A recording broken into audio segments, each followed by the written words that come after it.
दामन में पहले सीखे चाहे कोई भी हो कि जुग जुग जिया सुलना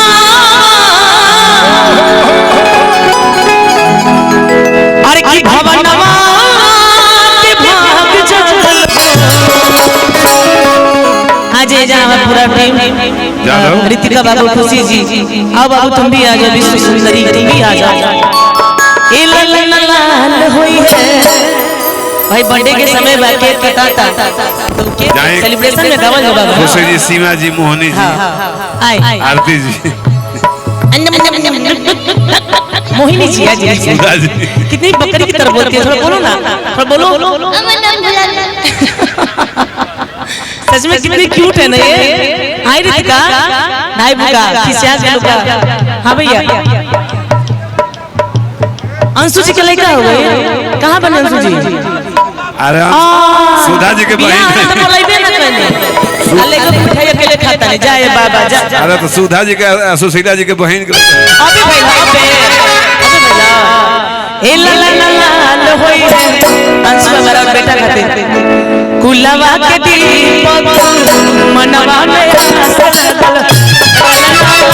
होई है कुलवा के दीपक मनवा में आशा लगल जुग जुग जिया सोलना भवनवा के भाग जागल जुग जुग जिया सोलना भवनवा के भाग जागल म्यूजिक दब जा रहा है आवाज उठ जा रहा है थोड़ा सा इसको दबोता ना पूरा दबोता हां देखिए मुन्ना आगे ऊपर बढ़ा दो आगे मॉनिटर में हां हो गया मुन्ना जी थैंक यू जानते हैं का जीवन में खाली गलती हो गई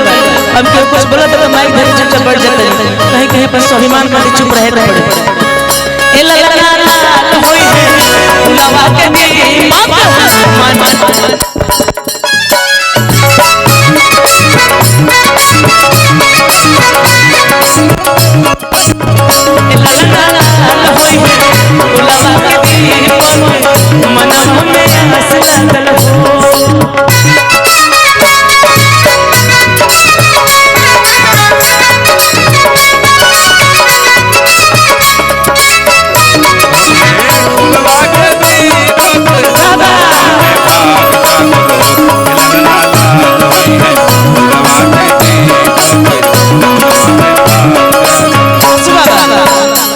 वो गीत में लाग गई लेकिन एक लाइन गात होले पहले खत्म कइला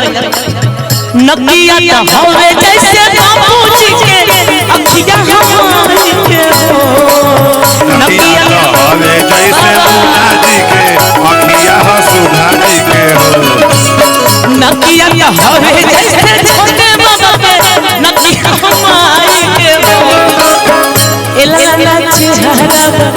चंदवा सुरुजवा तो सगरो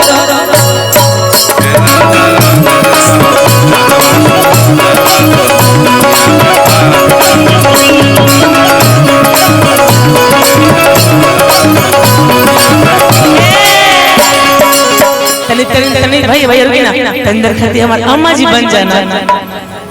अम्मा जी और वतन की इधर खाती राजा जी बन जाना अब ठीक लगेगा इनके के अम्मा जी के माई बना लगे माई कौन है अम्मा जी बनी है मेरी सास बनी है अम्मा जी सास ना तार दु नहीं पतो है से तीन मेरी सास बनी है यही बहू है नहीं हम तार ससुर बन जाते हैं तो पाहुन बड़ा पाहुन रहा अरे पाहुन मतलब तार पाहुन को आया ही हो जाना हमार राजा जी छोड़ देर खाती यार मंच पे छोड़ी देर खाती आम के बुलाई